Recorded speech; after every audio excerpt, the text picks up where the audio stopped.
Hey guys, welcome to DIY Podcast. Yes. Where we are being rooted in truth. And led by the Spirit. Alright guys, so this episode is gonna be very personal. Kita hari ini mau share mengenai ditolak di rumah sendiri. Oh, Ouch. Ditolak di rumah sendiri. yeah.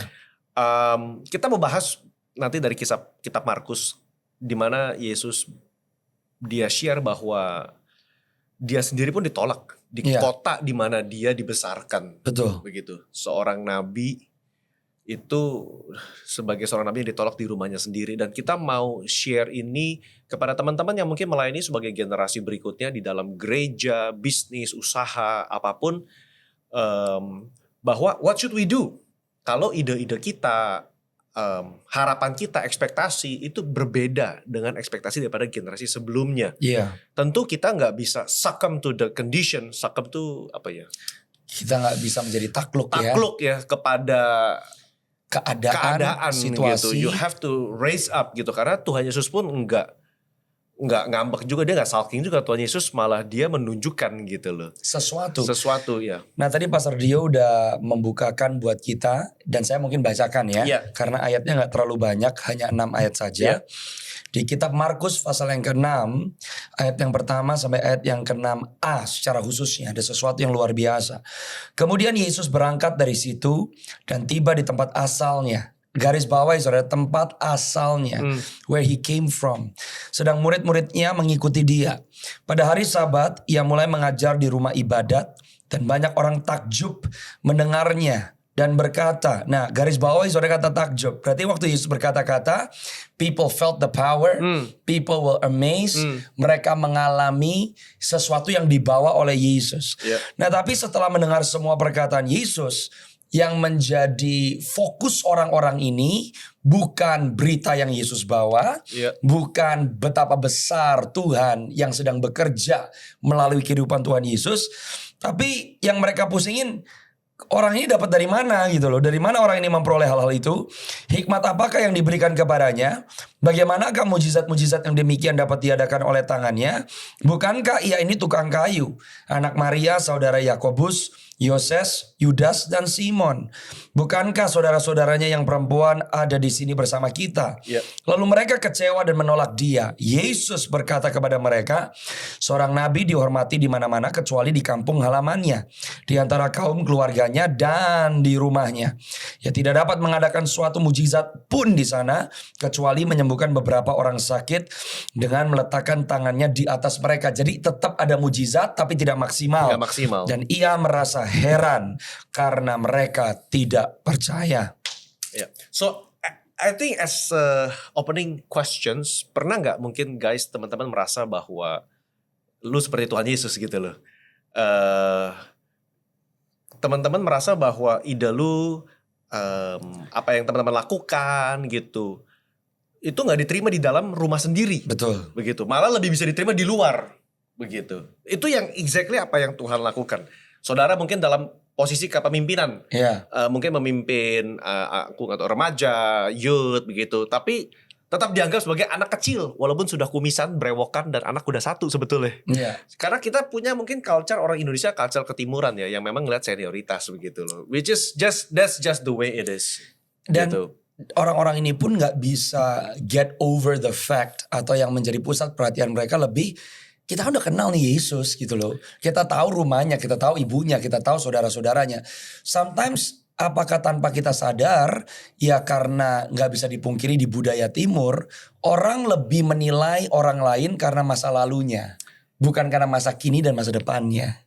Jadi kita selalu melihat what has been. Dan akhirnya orang yang dulu pernah salah, mengalami pertobatan, menjadi lebih baik pun, yang tetap diingat adalah kesalahannya, masa lalunya. That's exactly what they're asking. Dalam ayat yang ketiga tadi Pastor Michael sudah mengatakan, bukankah ia ini anak tukang kayu?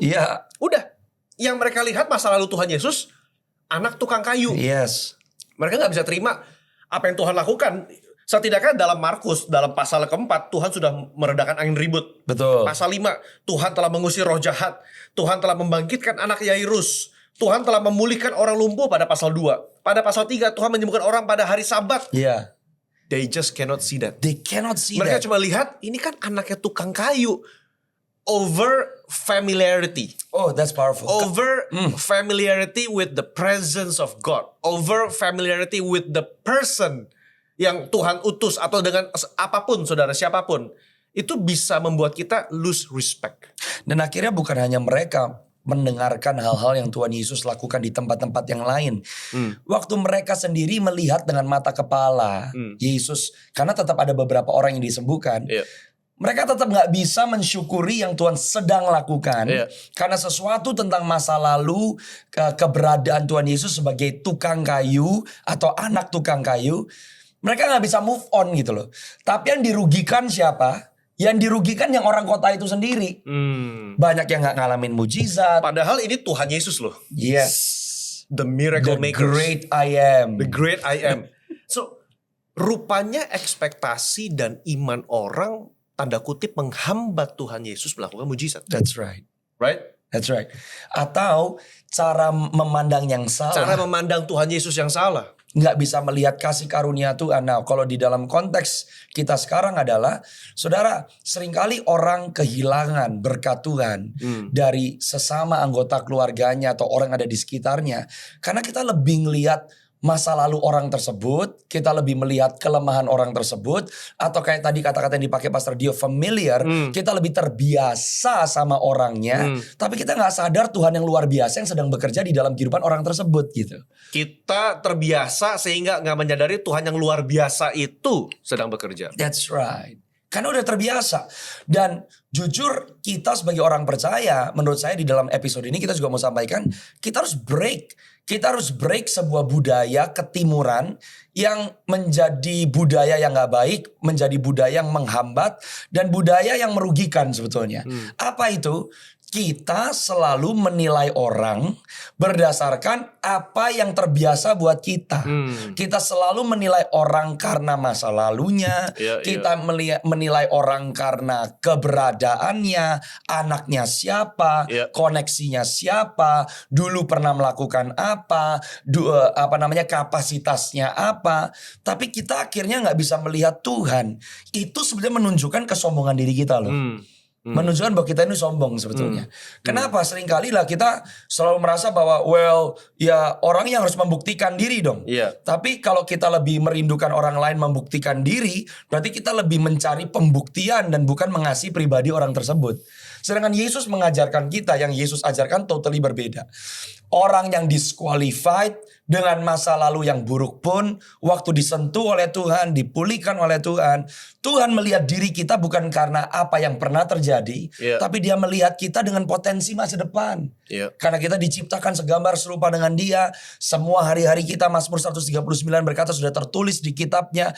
So thank God, Tuhan gak pernah menilai kita karena apa yang terbiasa dengan kita dulu kita lakukan, dulu kita kumpul sama siapa, kita backgroundnya apa, latar belakang apa. Tapi Dia melihat kita dari lensa kasih karunia-Nya. God sees the potential. The potential in us. I remember one of the disciples yang Tuhan pilih, yang kalau nggak salah bernama Nathanael.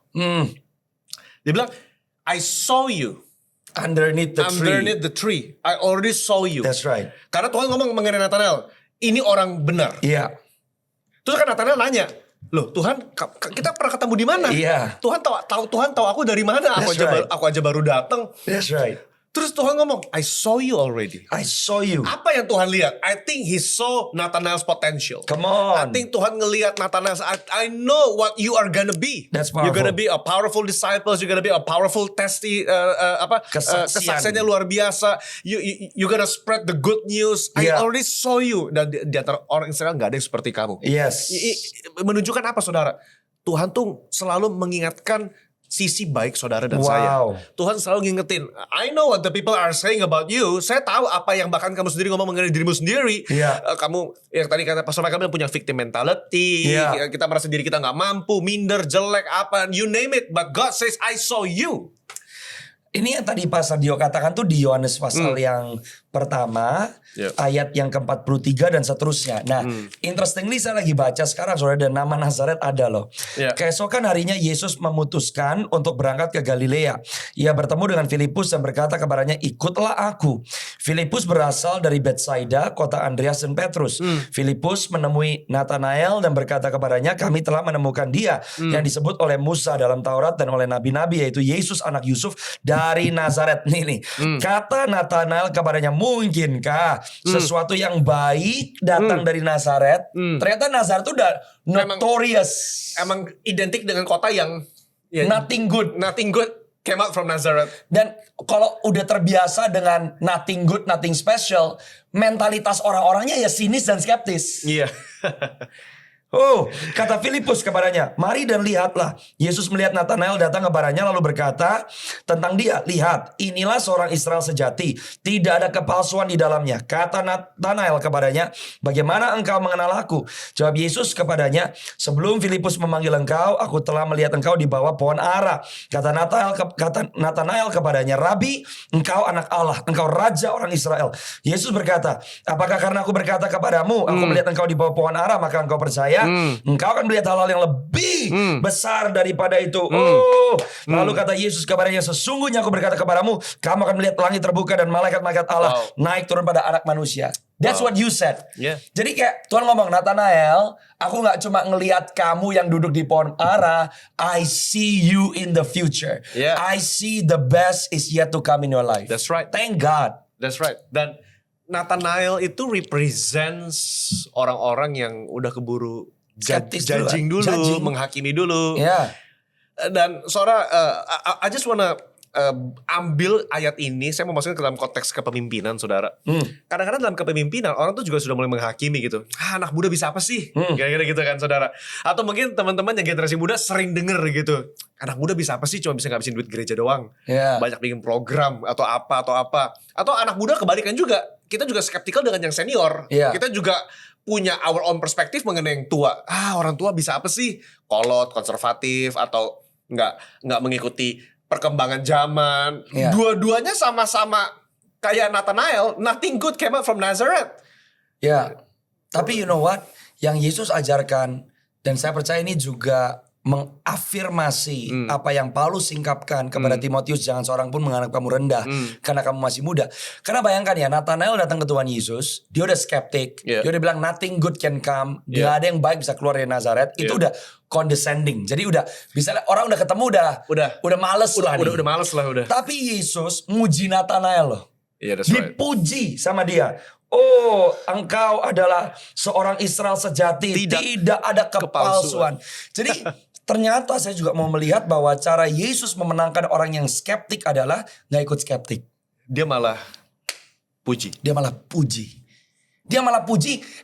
Orang skeptik yang tadinya bilang gak ada yang bagus bisa keluar dari Nazaret, tiba-tiba dia bilang, kamu adalah anak Allah, raja orang. Ini dari bilang Nazaret paling jelek, tiba-tiba langsung ngomong, engkaulah anak Allah, engkaulah raja gitu. Ini jangan-jangan bahasa anak muda sekarang Nathanael cuma butuh validasi. mungkin ini maksudnya anak muda sekarang. Oh, glory to Jesus. Itu validasi, itu yang anak muda sekarang ngomong kan, Pastor Mike. Orang di mana-mana ngomong, kita butuh validasi. Well, Jesus play that card, I guess. And maybe you know what? Kita juga mau encourage anak-anak muda. Kalau kamu lagi diremehkan sama orang yang lebih tua, orang tuamu sendiri, pemimpinmu sendiri, mungkin mereka lagi perlu validasi juga. Mungkin mereka nggak pernah dengar kata-kata positif dari generasi muda kepada mereka. Dan bahkan waktu mereka muda, mereka nggak pernah dengar kata-kata positif dari generasi sebelum mereka. It's just a repeating cycle. Exactly. But we must break the cycle. Kita harus patahin this konsep bahwa kita harus selalu ditolak di rumah. Rumah menjadi tempat di mana orang-orang itu paling gak bisa dipercaya atau gak mau percaya. Let's break that cycle. Jadi yang kita juga mau sampaikan, kalau sekarang saudara ada di dalam sisi yang lagi diremehkan, lakukan yang benar, tabur yang benar, you bring a different culture. Kalau saudara dan saya di sisi yang satunya, yang kita selalu meremehkan rumah sendiri, meremehkan anak sendiri, meremehkan gereja lokal sendiri, selalu yang kita puji gereja orang lain, yang kita puji pelayanan orang lain, yang kita puji adalah, rumput tetangga lebih hijau. Let's break that cycle. That's also not good. Enggak, karena kenapa? Yang rugi dua belah pihak. Yang terjadi adalah orang-orang di Nazaret yang dikunjungi oleh Tuhan Yesus, minimal miracle, not maximum miracle. Nggak banyak yang Tuhan bisa lakukan di sana. Karena mereka kecewa dan menolak Tuhan Yesus. That's right. Jadi akibat daripada orang yang over familiar, akibat daripada orang yang gak menjaga hati, mereka bisa kecewa dengan Tuhan loh. Karena mereka gak jaga hati mereka bisa kecewa. Saudara, aku rasa kalau kita gak jaga hati, saudara, dalam pelayanan, khususnya dalam, ya karena saya di pelayanan ya, mungkin saudara mungkin dalam bisnis, dalam usaha, dalam apapun bidang kehidupan saudara, kita bisa kecewa dan menolak Tuhan. Dan Tuhan Yesus memilih untuk tidak kecewa. Tahu gak yang dahsyat apa saudara? Yesus pun tidak pernah komplain atau tidak pernah bilang, udah deh gue ditolak dari Nazaret, jangan panggil aku Yesus dari Nazaret. Aku bahkan gak mau balik ke Nazaret lagi deh. No, dia gak seperti itu saudara. Dia juga masih kunjungi Nazaret. Masih. Dia Dia gak separate himself dari Nazaret gitu loh. Dia tetap berkata, ya akulah Yesus dari Nazaret. He associated himself dengan yang menolak dia. Kenapa? Karena dia tidak pernah deny rumahnya sendiri. You know what? Tadi Alkitab katakan dia ke Nazaret, ke tempat asalnya. Saudara dan saya, mungkin kita diperlakukan kurang baik di rumah sendiri, di keluarga sendiri, di gereja sendiri. Tapi tidak ada tempat yang lebih baik daripada rumah. Amen. Kalau kita di dalam Tuhan, kenapa? Karena Tuhan yang sedang bekerja dalam kehidupan kita tidak pernah melakukan kesalahan. Dan kalau kita lebih mau menghormati prinsip kebenaran firman, maka saudara dan saya bisa ditolak oleh orang-orang di dalam rumah. Tapi Tuhan yang menempatkan saudara di rumah itu, dia tidak pernah lalai dan dia selalu membela. Dan dia selalu akan membuktikan barang siapa yang mau mengikuti cara, gaya hidup dan jalannya Tuhan. Saudara perhatikan deh, tadi Pastor Michael tuh ngomong sampai ayat 6a. Ada B-nya saudara. Let's go. B-nya berkata, lalu Yesus berjalan keliling dari desa ke desa sambil mengajar. So if we are asking, how did Jesus respond towards the cynicism? Bagaimana Yesus merespon kepada orang-orang yang kecewa dan menolak dia? Simply, I'll move on. And keep on doing the good work. I'll keep on doing the work of the Father. Yes. Aku akan terus berjalan keliling.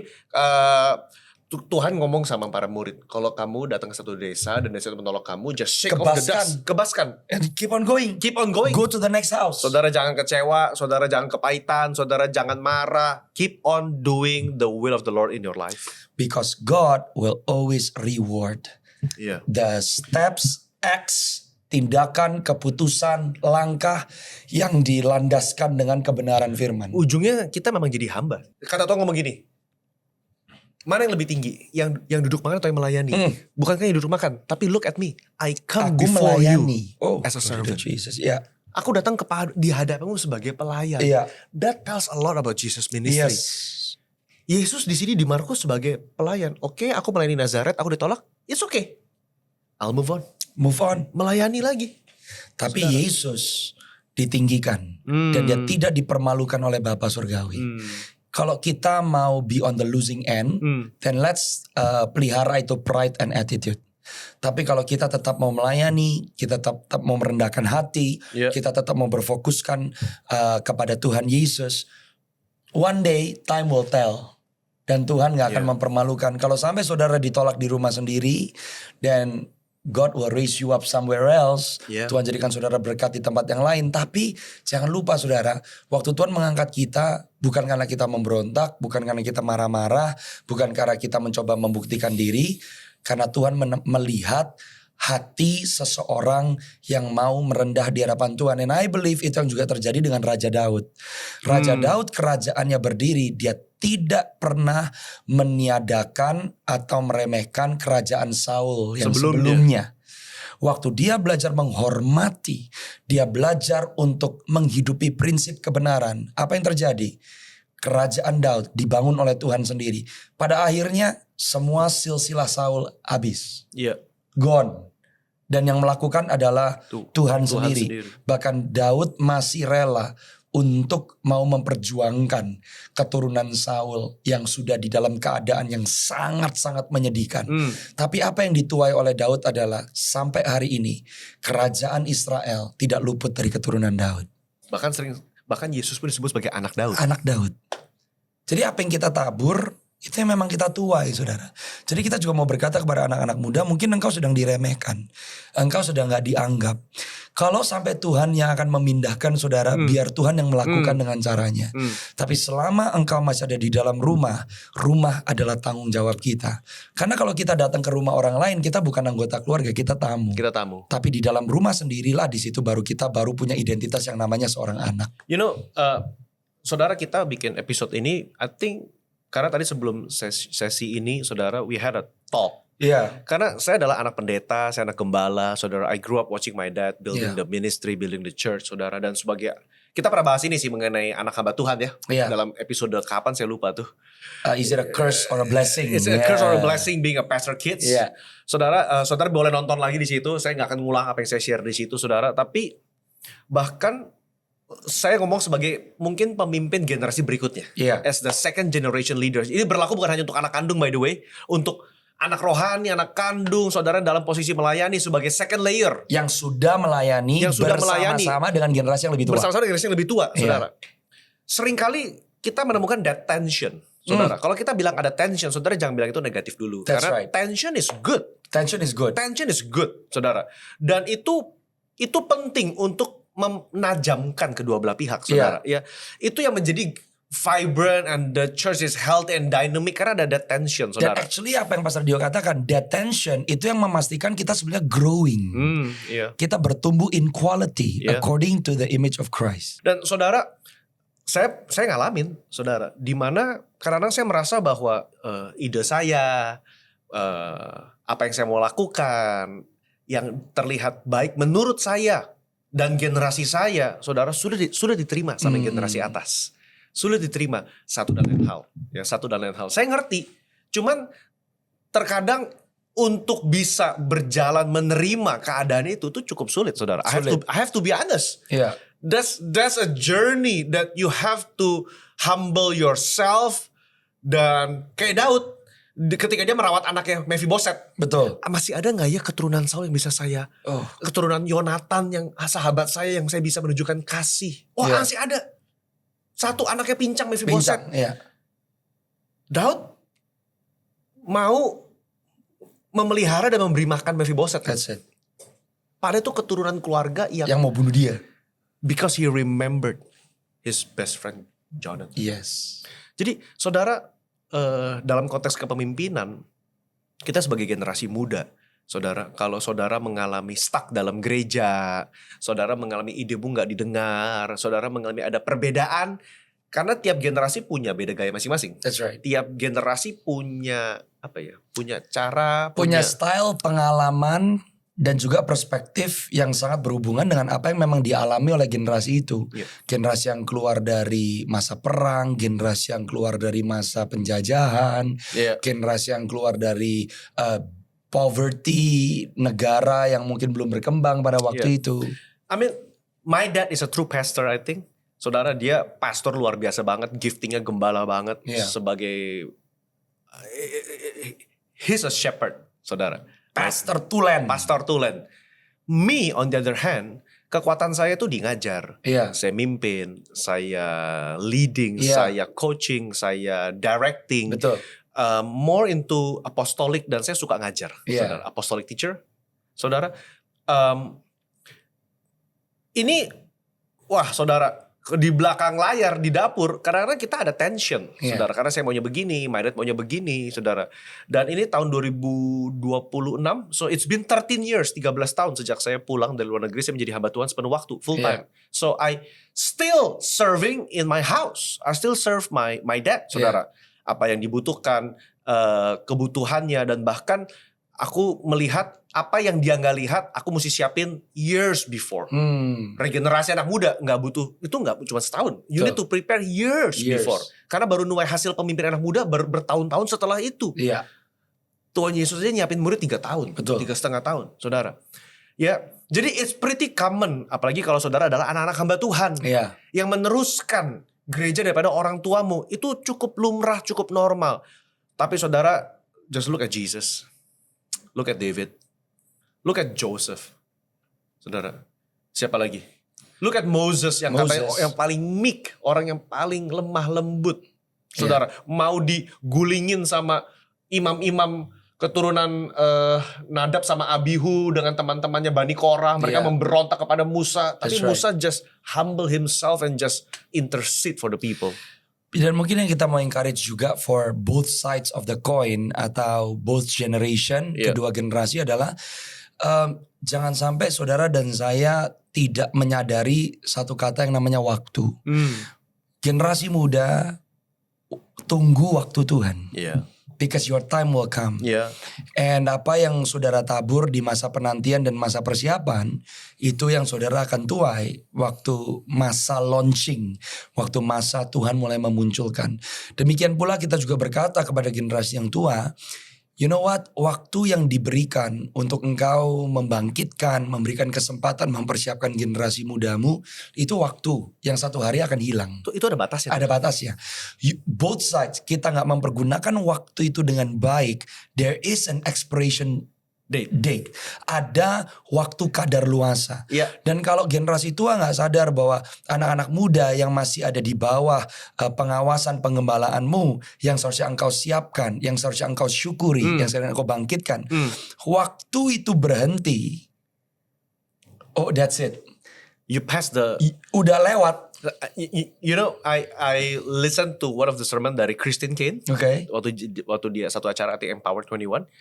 Dia bilang, orang pelari estafet yang relay race 4 kali 100 meter gitu kan ada they have to pass on the batons. That's right. Itu ada zone to pass the batons. Ada zonanya. You cannot pass on too early or too late. Too late. Ada zonanya and we are living in that zone right now. Spiritually speaking, prophetically speaking. Correct. Ada zona transisi itu. Generasi yang pertama pelari sebelumnya they want to pass on the batons. Sometimes saya ngomong sama pemimpin yang lebih senior, mereka berkata, Dio, saya mesti kasih ke siapa ini tongkat? Saya pegang terus tongkatnya. Nggak ada. Tapi di satu sisi saya juga ngomong sama generasi muda, mereka juga bilang, nggak ada kasih saya tongkat.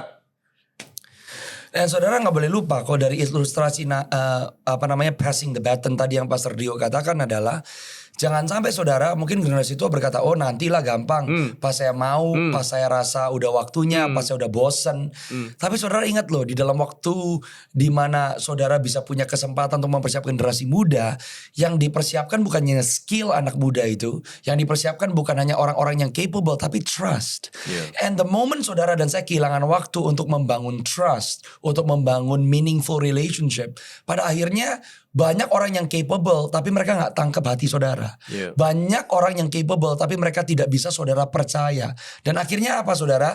You start passing on your baton karena terpaksa dan karena kepaksa. Dan akhirnya instead of passing your baton to a person yang saudara ambil waktu untuk saudara kenali, saudara pass the baton kepada orang yang saudara tidak kenal, dan ternyata passing the baton bukannya membawa kepada kemenangan, tapi pengkhianatan dan kekalahan. And many companies go through that. Right? Banyak perusahaan go through that. That's right. Dan kerajaan Allah bukan perusahaan gitu loh. Dan jadi juga generasi muda jangan merasa ya udah generasi tua nggak mau appreciate saya, I'll find another place yang bisa appreciate. Pindah langsung. I'll prove it my way, I do it my way. Saudara tetap nggak membangun sesuai dengan polanya Tuhan. Akhirnya you are treating ministry, kita memperlakukan pelayanan seperti perusahaan. Dan kita lupa. Saya lupa itu siapa yang ngomong tuh. Kemarin ada satu orang ngomong bagus banget. Karena yang Tuhan bentuk bukan perusahaan, tapi yang Tuhan bentuk adalah keluarga. Wow, that's good. Well, it is His kingdom anyway. He's the king. Yes. We're not the king. We are not. Alright, so that's good. That's good. Saudara, I hope you're blessed by this episode. Yes. Be encouraged. Be encouraged dan the struggle is real. It is. Ini kita ngomong sesuatu yang bukan ngawang-ngawang, ini sesuatu yang terjadi di mana-mana. Di mana-mana. And if you are blessed by this episode, do us a favor. Why don't you subscribe, share? Yes, testify. Please. Share in the comment section atau saudara bisa give the link kepada teman-teman lain yang membutuhkan. Maybe someone in your circle, they need to listen to this message. That's right. So, well, that's it for today's episode. I hope you're blessed. Do DM us for any comments, thoughts, and questions. And we'll see you in the next episode. God bless you. Bye.